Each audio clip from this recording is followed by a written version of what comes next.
Americano, Iberoamericano de Historia de la Educación Latinoamericana, Montevideo, Uruguay. Participó el 28 de febrero, el 1 y 2 y 3 de marzo.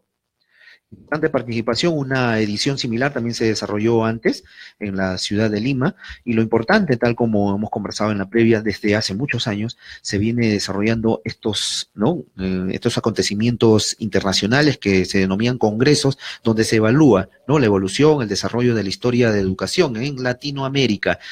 El doctor Ranulfo, ¿cómo está? Buenas tardes. Bien, muy bien, Ticho, y gracias por tu gentil invitación, y aquí estoy para conversar contigo estos temas que son de interés para la educación y en general para la población ayacuchana y peruana, ¿no? El tema educativo es una de las aristas que siempre ha estado en cuestión, en crisis, que ha requerido de todos los países de Latinoamérica un mayor presupuesto, sobre todo en el Producto Bruto Interno, a fin de conseguir una mejor educación.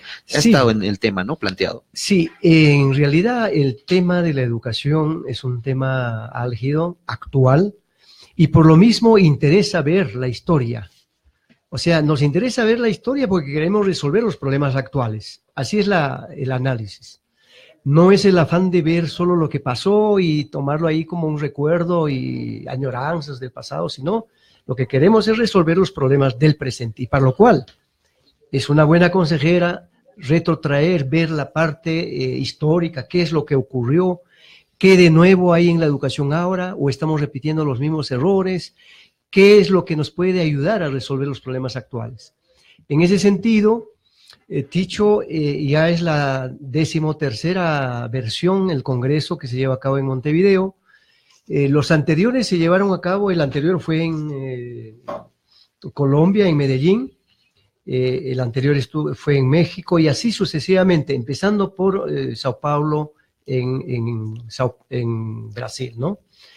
Cada versión y cada evento que se lleva a cabo cada 2 meses tiene una temática central, ¿no? No es así una temática libre donde cualquiera puede presentar cualquier tema. Esta vez el tema central fue en torno a los 100 años de la reforma universitaria de Córdoba, ¿no? Significa esto que la historia de la educación no solamente tiene que ver con la educación básica, sino también con la educación superior. Festejamos este año los 100 años de la reforma de Córdoba, hasta qué punto sigue teniendo vigencia, qué ha cambiado, qué debemos hacer, etcétera. Esa fue la temática central.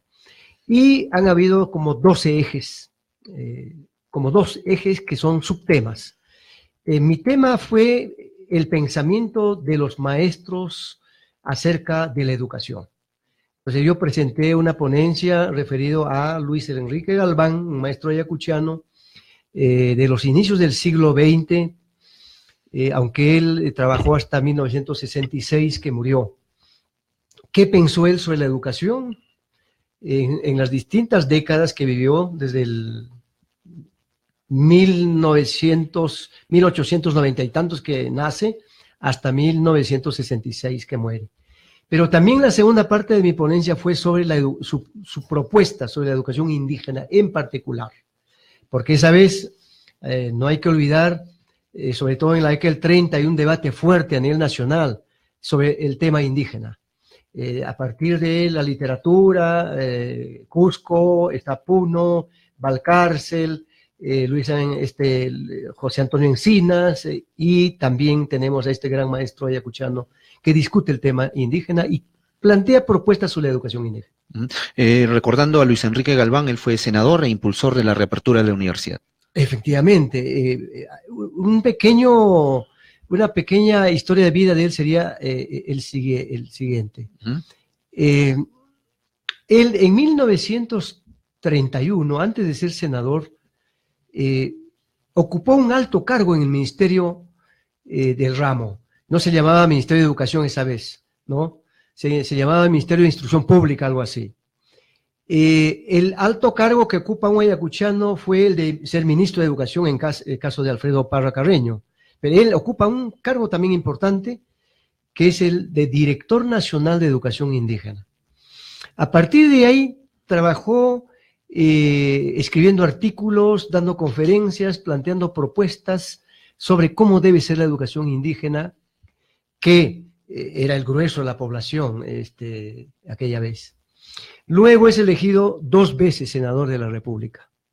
En su segundo periodo, como senador de la República, es el que empuja este proyecto de reapertura, aunque ya habían iniciativas anteriores, obviamente desde el 45, 46, pero él le da un toque final porque hace el proyecto de ley. El Congreso esa vez en primera instancia lo cuestiona, lo observa y lo archiva, pero luego nuevamente, a raíz de que en el Parlamento presidía la Comisión de Educación y Cultura José Antonio Encinas, otro gran maestro indigenista, él hace de que se vuelva a discutir y se aprueba.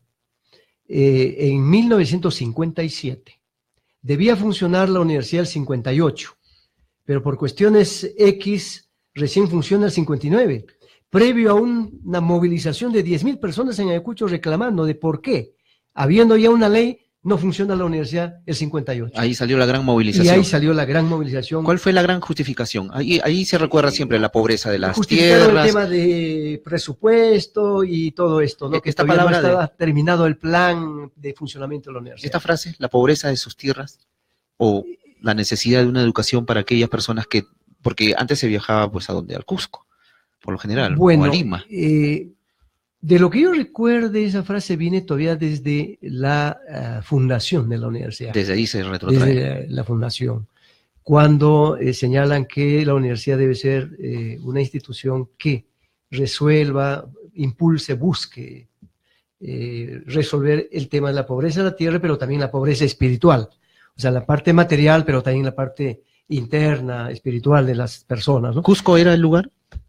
Cusco ¿De era búsquedas? la segunda universidad, la tercera universidad que funciona después de Huamanga y primero San Marcos, ¿no? Porque de allí viene Efraín Morote, ¿ves?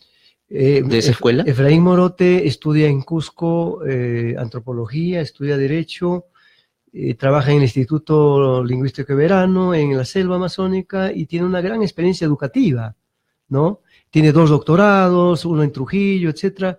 Y luego de Romero Pintado asume con bastante conocimiento de lo que quiere hacer y lo hizo muy bien. Y ¿no? hay una coincidencia, por ejemplo, entre el pensamiento de Luis Enrique Galván y Efraín Morote Vez respecto al tema de la educación indígena, de que Ayacucho tenga una educación universitaria eficaz, eficiente.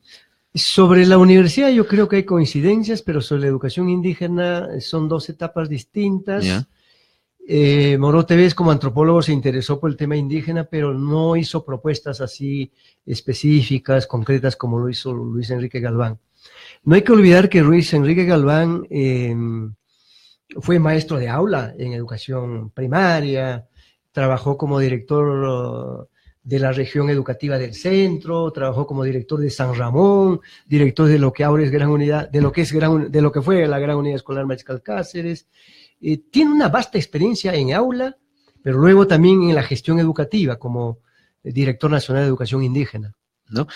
Si podemos trasladarnos a la historia de la Universidad de San Cristóbal, ¿no?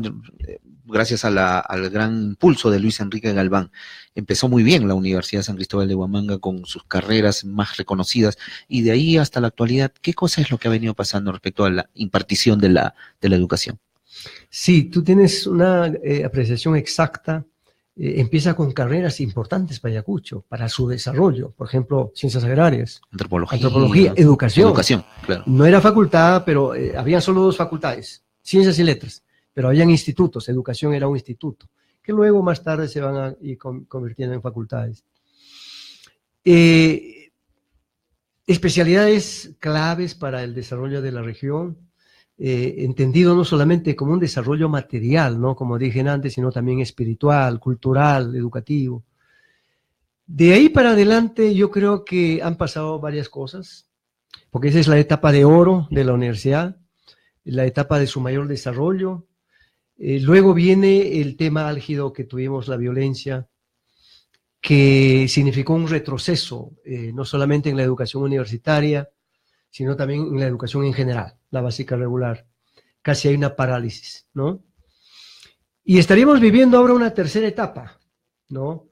De intentos por salir adelante salir de este escombro en el que hemos estado, pero ya han pasado un buen tiempo y todavía no logramos salir. Desde el 2000 para acá son 18 años, hay esfuerzos, hay autoridades que plantean cosas y hay que seguir trabajando para recuperar lo que fue nuestra universidad y no solamente recuperar, sino ir más allá hacia su, digamos, hacia que esté en su sitial que le corresponde en pleno siglo XXI. Qué bien, muchas gracias por su presencia, doctor Ranulfo Cavero Carrasco. Hemos recuperado sobre todo el rememorar, ¿no?, la historia, la importancia de la educación y sobre todo la universitaria y su proyección que tiene que ver hacia adelante. La historia nos hace reflexionar, por algo pasaron estos hechos para tener una mirada hacia adelante. Sí, Chicho, y para indicar que hay investigadores en nuestra universidad que deben también preocuparse por el tema histórico. Repito, la historia nos interesa porque queremos resolver los problemas actuales, no porque queremos recolectar cosas del pasado como una sola remembranza. El siguiente evento de este congreso se lleva a cabo en Lisboa, en Portugal. Cada 2 años se lleva a cabo los eventos, así que creo que ahora el Perú debe llevar más ponencias porque fuimos solo 2 del Perú, como 200 brasileros, 200 argentinos como siempre. Y la pregunta es, ¿por qué tanta cantidad? 200 en otros países y aquí Exacto. solo 2. ¿Su persona y quién más? Un profesor de San Marcos, Juan Chileno Milla. ¿Y por qué es esto? Porque nuestras universidades en el Perú no apoyan a sus investigadores para que vayan a estos eventos llevando ponencias. En cambio, estos países les dan todo, pasaje, viáticos y todo lo que necesitan. Por eso, en los eventos al que yo he ido, porque esta es la 4ª vez que voy, hay cantidad de ponencias de chilenos, argentinos, en este caso brasileros, porque las universidades, sus universidades les apoyan íntegramente. Ojalá que esto cambie de tal forma que cada vez vayamos en un mayor número. Es cierto, eso debe cambiar. Muchas gracias. Muchas gracias también, Ticho.